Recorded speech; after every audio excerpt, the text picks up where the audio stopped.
Hi there. So it's Saturday afternoon, early March 8th, I think, and I'm outside soaking up as much sunshine as possible. It actually was sunny a few minutes ago, but it's not now. Anyway, and I'm planting some more hydroponic tulips. I've had so many people ask me questions about it. I just thought I would bring you guys along with me. So the way this works is I am shipped tulips that have been chilled for a certain amount of time before they even reach me. Usually very close to between 12 and 16 weeks, about 4 months or so, so that by the time they get to me, they are usually ready to be planted. Most tulips need about a 3 to 4 month chilling time before they're ever really viable as far as being able to bloom. That's why a lot of folks who live down south, flower farmers who live down south, will go ahead and get pre-chilled tulip bulbs before they plant them, just to assure that they're going to have blooms. So anyway, we basically do the same thing. The tulips come to us pre-chilled, like I said, between 12 and 16 weeks, and then we take over. Once they get to us, as long as we keep them in a nice cool area, I can go ahead and dip out of that crate and plant them in the hydroponic trays for as long as we need to, until either the garage where I store my tulips gets too warm, or it's the tulip bulbs themselves have stopped being viable. In other words, they've gotten old and spongy or squishy, or there's so much mold built up on it, the tulip bulbs themselves don't seem to be viable anymore. Here, hang on just a second. I've got a few to show you that look just like that. Just a second. Okay, so here is my crate of tulips. This actually is a crate of Belsong, and I received these at the end of November, but as you can see, the note that we got from the distributor said that they had completed all their chilling time by November 11th. And I just made a note of that right here on the flap, so I'd know about that ahead of time. Anyway, like I said, though, I received these that last week in November, so they've had good chilling all the way until then. Anyway, do you see this bulb? So typically, well, it's not that uncommon for tulips that have been in storage like these have been to develop a little bit of this this blue-green kind of paramecium type mold. Whoops.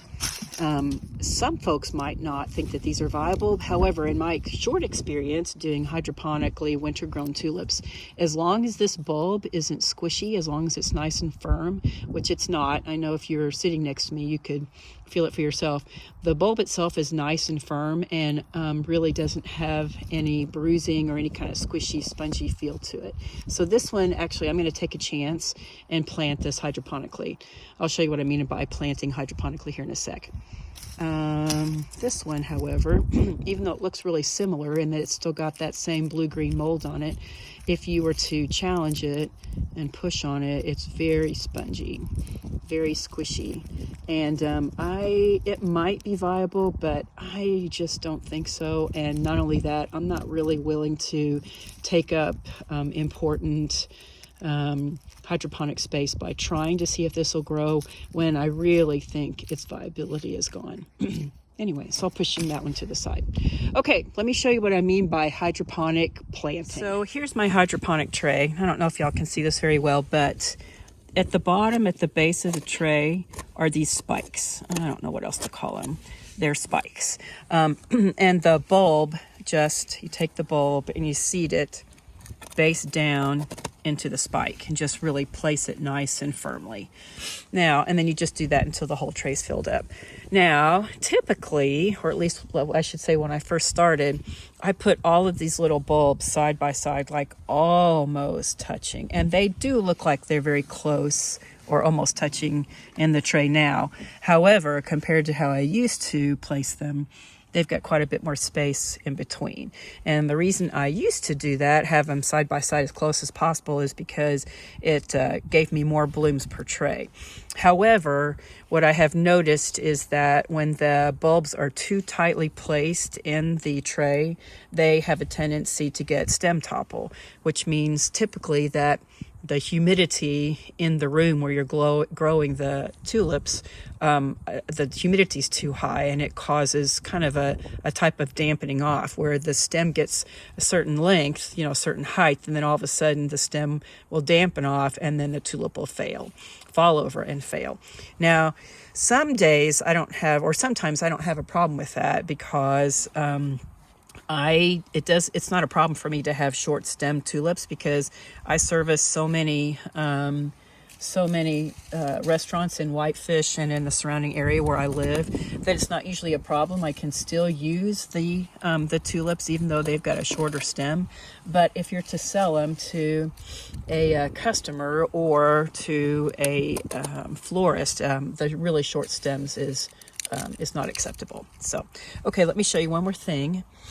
See this one right here? This one does have its jacket. Its tulip bulb has its jacket on.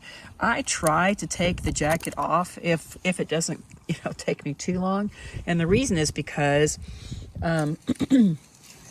all these jackets actually do come loose, and then sometimes we'll get into the water, into the hydroponic water, and really gum the mess up. Really makes the water tannic colored, really brown, and not very appetizing, and it does seem to be an issue for the tulip bulbs themselves once the water kind of gets yucky. So I try to pull as many of the jackets off as I can, as long as it doesn't take too long. Of course, it's kind of hard to show you right now because I'm doing it one-handed, but as long as it doesn't take too long, I try to pull the jacket off. This one was just super hard to get off, so I just left it. Anyway, hopefully it'll keep the water clean over a period of time. I won't have as many tulips that I have to, as many trays that I have to dump the water out while they're still growing. Less maintenance. So there you have it. Each of these bulbs, like I said, is just going to go, excuse me, each of these bulbs are going to go onto one of these little picks right here, see? And then the very base will be filled with water, and just to the very bottom of the base of the tulip, and they will develop roots. And as soon as roots are about an inch or so long and you have a little bit of top growth on the top of these little excuse me, on the top of these tulip bulbs, then you can put them under lights. And there you have it for hydroponic tulips. It's a pretty straightforward situation. Some of the places where I have a problem are, we do have quite a bit, or we did this year, have quite a bit of stem topple. The humidity in the grow room was just too great, even though I have 4 fans running. So I had to back off on my numbers of trays that were being grown at the same time. I did increase my number of lights. I'll show you my setup here in a minute. So instead of each tray being under 2 lights, I increased that to 3, and that did seem to help.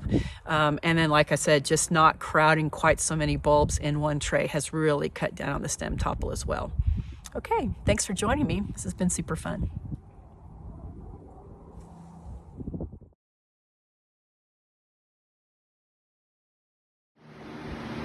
Okay, so this is the rack that we do most of the tulip work on. It's 1, 2, 3, 4 shelves. The top shelf I don't use that much. I never use it actually, but I could if I wanted to. As a matter of fact, I have another whole shelf set to the side that I just never use, but if I ever wanted to, we could expand it to 5 shelves. All of these down here are daffodils. They're very much at their end. We have a few beautiful blooms that are showing off, but other than that, the bulbs are pretty much done.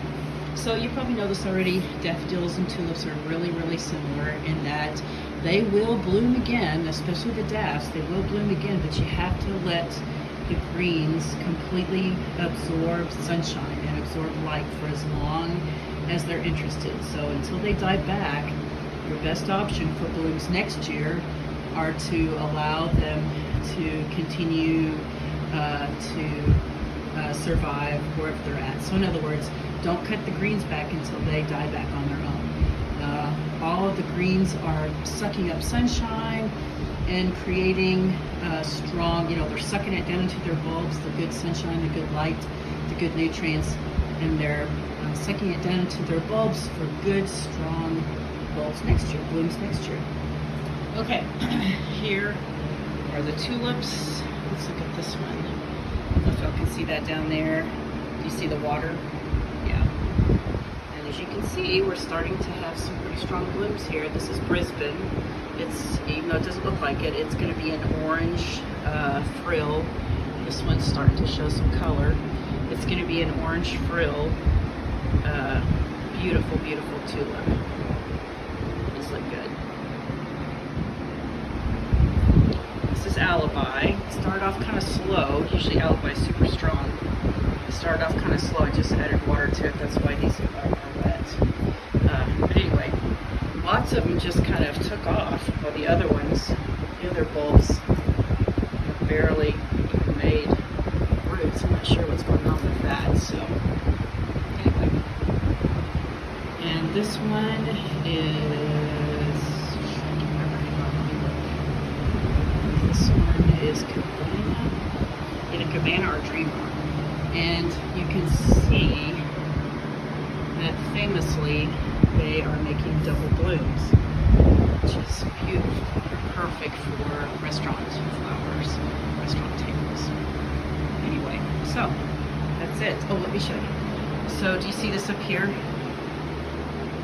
3 lights. Yeah. When I just did 2 lights, we were having some issue with stem topple, but the 3 light system now seems to be really helping that. So I have that, plus I don't know if you can see 1, 2, 3 fans, and then I've got a 4th fan right here that's not running. When all of these racks are filled with tulips, then I run the 4th fan, but we just have 3 racks of or 3 crates of tulips right now, and some waning daffodils. Okay, that's it for this setup in our grow room.